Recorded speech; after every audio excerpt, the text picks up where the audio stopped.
എത്ര സുന്ദരം എത്ര സുന്ദരം എൻ്റെ മലയാളം, മുത്തുപവിഴങ്ങൾ കൊരുത്തൊരു പൊന്നുനൂൽ പോലെ. എത്ര സുന്ദരം എത്ര സുന്ദരം എൻ്റെ മലയാളം, മുത്തുപവിഴങ്ങൾ കൊരുത്തൊരു പൊന്നുനൂൽ പോലെ. മണ്ണിൽ വീണു കുരുത്ത നെന്മണി വിത്തുമുള പൊട്ടി, മിന്നുമീരില വീശിടുമ്പോൾ എത്ര ഈരടികൾ. മണ്ണിൽ വീണു കുരുത്ത നെന്മണി വിത്തുമുള പൊട്ടി, മിന്നുമീരില വീശിടുമ്പോൾ എത്ര ഈരടികൾ. മണ്ണിൽ വേർപ്പു വിതച്ചവർ തൻ ഈണമായി വന്നു, അന്നു പാടിയ പാട്ടിലൂഞ്ഞാലാടി മലയാളം. മണ്ണിൽ വേർപ്പു വിതച്ചവർ തൻ ഈണമായി വന്നു, അന്നു പാടിയ പാട്ടിലൂഞ്ഞാലാടി മലയാളം. ഒരു ചോദ്യം ചോദിക്കട്ടെ, ഈ കവിത ആരാണ് എഴുതിയത് എന്നറിയാമോ? ആർക്കെങ്കിലും അറിയാമോ? ഇല്ല അല്ലേ? ശരി, ഇനി മാഷ് വേറൊരു കവിത ചൊല്ലാം. എല്ലാം ശ്രദ്ധിച്ച് കേൾക്കണേ. ആവണിപ്പാടം കുളിച്ചു തോർത്തി, മുടിയാകെ വിടർത്തി ഉലർത്തി നിന്നു, പെറ്റെഴുന്നേറ്റു വേദിട്ടു കുളിച്ചൊരു പെൺമണിയെ പോൽ തെളിഞ്ഞു നിന്നു. ആവണിപ്പാടം കുളിച്ചു തോർത്തി, മുടിയാകെ വിടർത്തി ഉലർത്തി നിന്നു, പെറ്റെഴുന്നേറ്റു വേദിട്ടു കുളിച്ചൊരു പെൺമണിയെ പോൽ തെളിഞ്ഞു നിന്നു.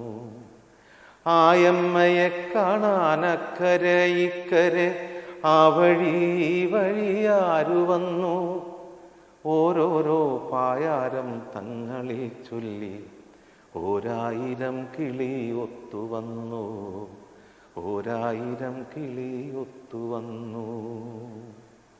ഇനി ഒരുപാട് വരിയുണ്ട്. രസകരമായൊരു കവിതയാണ്. ഈ കവിത ആരാണ് എഴുതിയത് പറയാമോ? കേട്ടിട്ടുണ്ടോ എവിടെയെങ്കിലും? ഇല്ല അല്ലേ? ചിലർക്കൊക്കെ അറിയാം, മറ്റു ചിലർക്ക് കണ്ടുപിടിക്കാൻ കഴിഞ്ഞിട്ടുമില്ല. അങ്ങനെയുള്ള ആളുകൾക്ക് വേണ്ടി ഞാനൊരു പാട്ട് പാടാം.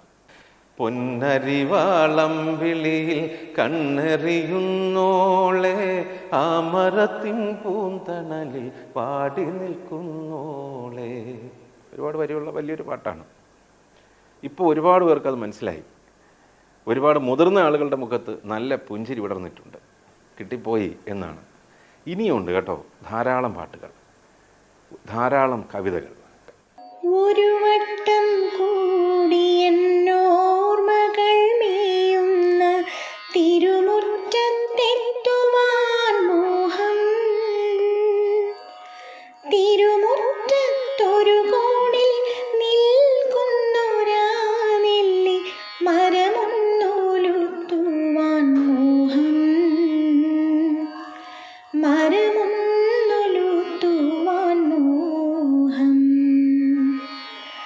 ഒരു വട്ടം കൂടിയ പുഴയുടെ തീരത്ത് വെറുതെ ഇരിക്കുവാൻ മോഹം,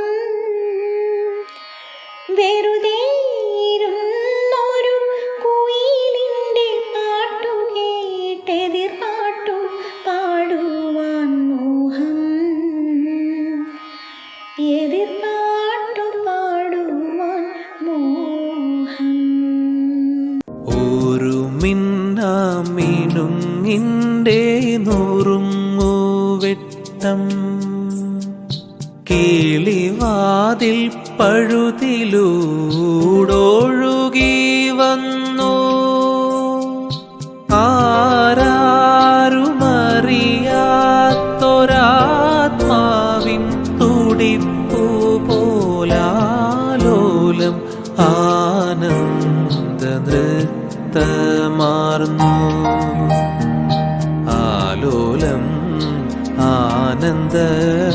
നൃത്തമാർന്നു. മെല്ലെ മെല്ലെ മുഖപടം തെല്ലുതുക്കി അല്ലിയാമ്പൽ പൂവിനെ തൊട്ടുണർത്തി. ഒരു കുടന്ന നിലാവിൻ്റെ കുളിരു കോരി നെറുകയിൽ അരുമയായി കുടഞ്ഞതാരോ. മന്ത്രത്താൽ പായുന്ന കുതിരയെ മാണിക്ക് കയ്യാൽ തൊടാം. മന്ത്രത്താൽ പായുന്ന കുതിരയെ മാണിക്ക് കയ്യാൽ തൊടാം. ഗന്ധർവൻ പാടുന്ന മതിലകം മന്ദാരം പൂവിട്ട തണല്. ഗന്ധർവൻ പാടുന്ന മതിലകം മന്ദാരം പൂവിട്ട തണല്. ഊഞ്ഞാലേ പാടാമോ ഊഞ്ഞാലേ പാടാമോ. മാനത്തെ മാമന്റെ തളികയിൽ മാമുണ്ണാൻ പോകാമോ നമുക്കിനി. തുമ്പിവാ തുമ്പക്കുടത്തിൻ തുഞ്ചത്തായൂഞ്ഞാലിടാം. ആകാശ പൊന്നാലിൻ നിലകളിൽ ആയത്തിൽ തൊട്ടേ വരാം. തുമ്പിവാ തുമ്പക്കുടത്തിൻ തുഞ്ചത്തായി ഊഞ്ഞാലിടാം. അപ്പോൾ പാട്ട് കേട്ടു. ഈ പാട്ടുകളും ഞാൻ നേരത്തെ തുടക്കത്തിൽ ചൊല്ലിയ കവിതയും, നേരത്തെ ഒരു പാട്ട് ഞാൻ പാടിയായിരുന്നു, അതൊരു നാടകഗാനമാണ്. ഏതാണ്? പൊന്നരിവാൾ അമ്പിളി.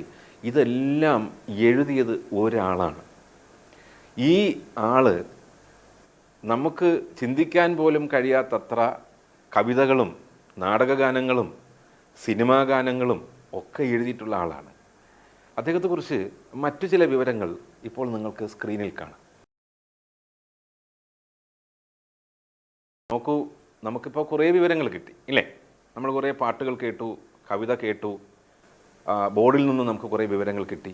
ഒരു സൂചനയും ഇനി ആവശ്യമില്ല. കാരണം മനോഹരമായ കവിതകൾ 2 നമുക്ക് തന്നെ പഠിക്കാൻ കഴിഞ്ഞിട്ടുണ്ട് അദ്ദേഹത്തിൻ്റെ, ഇല്ലേ? പറയൂ, ആരാണ്? നമ്മുടെ പ്രിയങ്കരനായ കവി ONV കുറുപ്പാണ് ഇതിലെ കഥാനായകൻ. അദ്ദേഹത്തെക്കുറിച്ചുള്ള വിവരങ്ങൾ നമുക്ക് പാഠപുസ്തകത്തിലും ലഭ്യമാണ്. നോക്കൂ, അദ്ദേഹത്തിൻ്റെ പൂർണ്ണമായ പേര് ഒറ്റപ്ലാക്കൽ നീലകണ്ഠൻ വേലുക്കുറുപ്പ് എന്നാണ്. അദ്ദേഹത്തിൻ്റെ പേരുമായി ബന്ധപ്പെട്ട് രസകരമായൊരു സംഭവമുണ്ട്. അദ്ദേഹത്തിന് ആദ്യം ഇട്ട പേര് പരമേശ്വരൻ എന്നായിരുന്നു. വീട്ടുകാർ സ്നേഹത്തോടു കൂടി അദ്ദേഹത്തെ അപ്പു എന്ന് വിളിച്ചു. പിന്നീട് അദ്ദേഹത്തിൻ്റെ തന്നെ മുത്തച്ഛൻ്റെ ഓർമ്മയ്ക്കായി മുത്തച്ഛൻ്റെ പേര് ചേർത്ത് വേലുക്കുറുപ്പ് എന്നാക്കി. അങ്ങനെ ഒരു പേരിൽ എന്തിരിക്കുന്നു എന്ന് അദ്ദേഹം തന്നെ കവിതയിൽ ചോദിച്ചിട്ടുണ്ട്. പേരിൽ എന്തിരിക്കുന്നു എന്നാണ് അദ്ദേഹം എഴുതിയൊരു കവിതയിലെ തുടക്കം. ഇനി നമുക്ക് അദ്ദേഹത്തെ ഒന്ന് കാണാം, അദ്ദേഹത്തെ നമുക്കൊന്ന് കേൾക്കാം. അദ്ദേഹത്തിൻ്റെ ഒരു ലഘുവായ വീഡിയോ നമുക്കിപ്പോൾ സ്ക്രീനിൽ കാണാം.